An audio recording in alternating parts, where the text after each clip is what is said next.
Deep within the remote and unforgiving rainforests of Western New Guinea, Indonesia, lives the Korowai Tribe. Deep in the dense jungles of Papua, Indonesia, lives one of the most isolated tribes in the world, the Korowai. For centuries, they have remained largely untouched by modern civilization, preserving a way of life that has fascinated and horrified outsiders. Known for their towering treehouses and unique survival skills, the Korowai have also been linked to one of humanity's most taboo practices: cannibalism.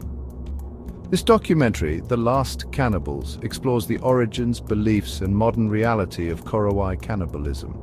Through first-hand accounts, expert analysis, and rare footage, we uncover the truth behind this controversial aspect of their culture and examine whether it still exists today. They are a small, isolated group, estimated to number in the low thousands. The Korowai are renowned for their unique customs and way of life, which has remained largely unchanged for centuries. Their home, a vast and dense jungle, has kept them hidden from the outside world for much of their history. The Korowai are traditionally hunter-gatherers, relying on the bounty of the forest for their survival. Their intimate knowledge of the rainforest's secrets allows them to thrive in an environment that many would find inhospitable. Their world is one of towering trees, winding rivers, and a symphony of exotic wildlife. The Korowai's isolation has allowed them to preserve their ancient traditions and beliefs. They have their own distinct language and a rich oral history passed down through generations. Their way of life offers a fascinating glimpse into a world untouched by modern civilization. The Korowai live in small, scattered clans, often consisting of just a few families. Family is paramount in their society, forming the bedrock of their social structure. Daily life revolves around the collective efforts of the clan, working together to hunt, gather, and maintain their homes. Men are typically responsible for hunting and fishing. They display great skill in using traditional weapons like bows and arrows, spears and traps. Women and children contribute by gathering wild fruits, nuts and sago, a staple food source derived from palm trees. Despite the challenging environment, the Korowai are a joyful people. Music, dancing and storytelling are integral parts of their culture, providing entertainment and preserving their history. They possess a deep spiritual connection to the forest, believing in a world inhabited by spirits and ancestral beings. The Korowai have gained notoriety for their alleged practice of cannibalism. Cannibalism has long been associated with survival, ritual and warfare in various cultures worldwide. Experts trace the historical and anthropological roots of the practice, showing how it was not always a matter of simple brutality, but often deeply embedded in spiritual and social traditions. For the Korowai, cannibalism was historically linked to the belief in the kakwa, a malevolent witch or spirit that takes over a human body and secretly kills tribe members.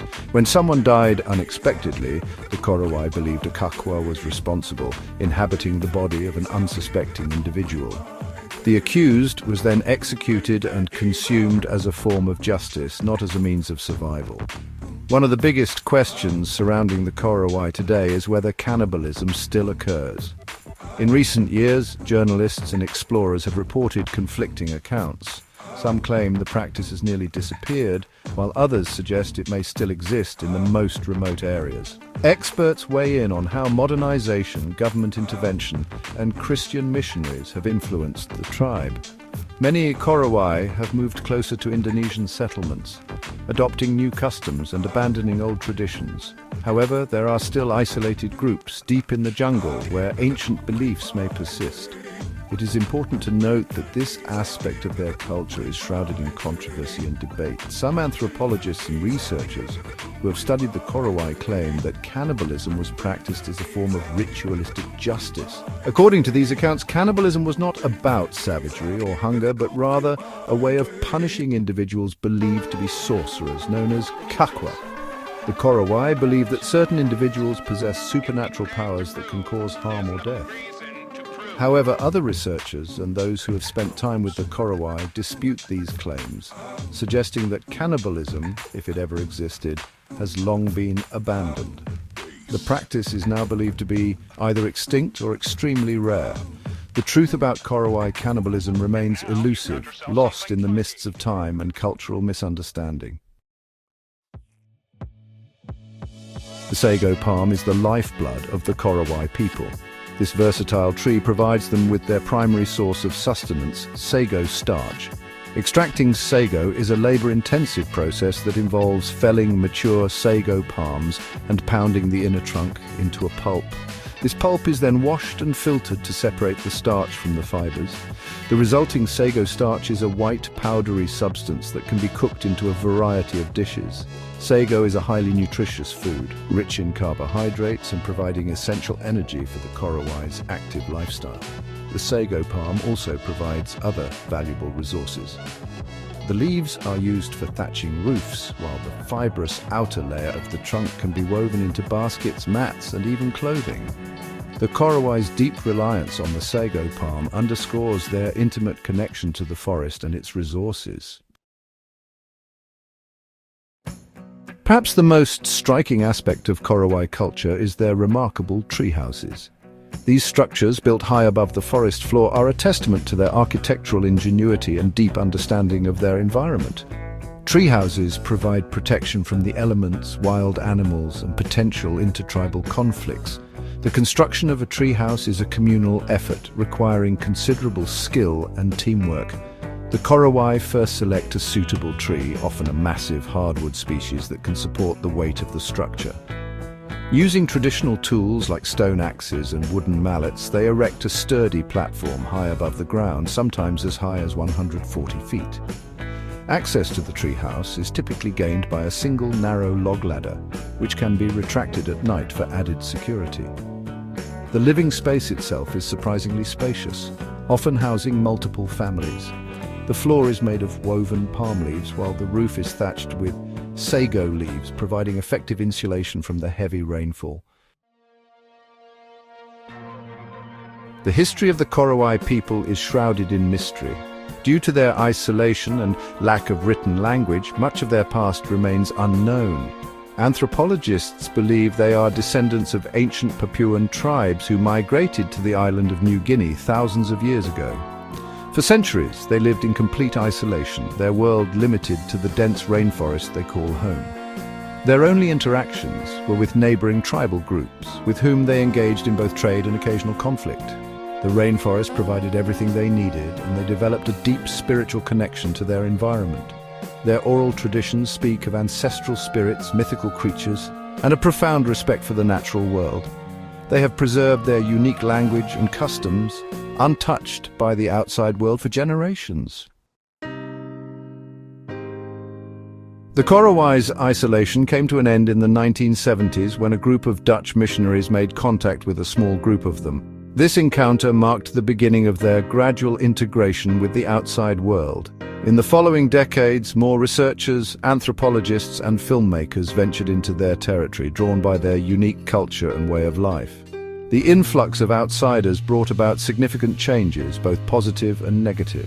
Access to modern medicine and healthcare improved their overall well-being, while exposure to new ideas and technologies offered opportunities for development. However, contact with the outside world also brought new challenges. The introduction of new diseases, to which they had no immunity, had devastating consequences. The allure of the modern world led some Korowai to abandon their traditional way of life, seeking opportunities in urban areas. This migration threatened their cultural identity and the preservation of their ancient traditions. Today, the Korowai tribe faces a pivotal moment in their history. As the world becomes increasingly interconnected, isolated tribes like the Korowai face an uncertain future. The documentary explores the ethical implications of outside contact.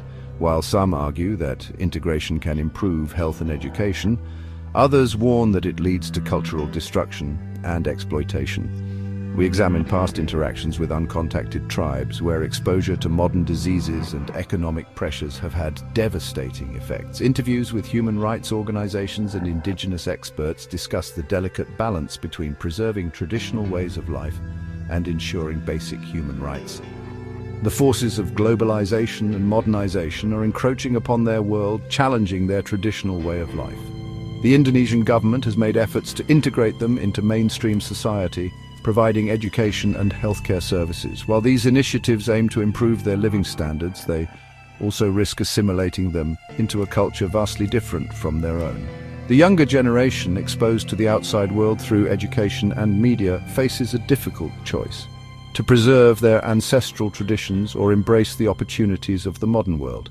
The allure of modern conveniences, such as clothing, processed food, and technology, is strong. However, many within the Korowai community recognize the importance of preserving their cultural heritage. They strive to find a balance, adapting to the changing world while safeguarding their traditions for future generations. The future of the Korowai tribe hangs in the balance. Are we witnessing the last remnants of one of humanity's most unique cultures? Or will some traditions, like cannibalism, survive in hidden pockets of the jungle? As the world changes, so do the Korowai. Whether their cannibalistic past remains a historical curiosity or an ongoing reality, one thing is certain: the story of the Korowai challenges our understanding of civilization, morality, and the diversity of human culture. Their ability to adapt to the changing world while preserving their unique culture will determine their fate. The Indonesian government, NGOs, and the international community have a responsibility to support them in this endeavor. Efforts to promote sustainable ecotourism, where visitors can experience their culture while respecting their traditions and environment, can provide economic opportunities while preserving their way of life. Educational programs that empower the Korowai to manage their own affairs and make informed decisions about their future are crucial. The Korowai people are the custodians of a unique and ancient culture.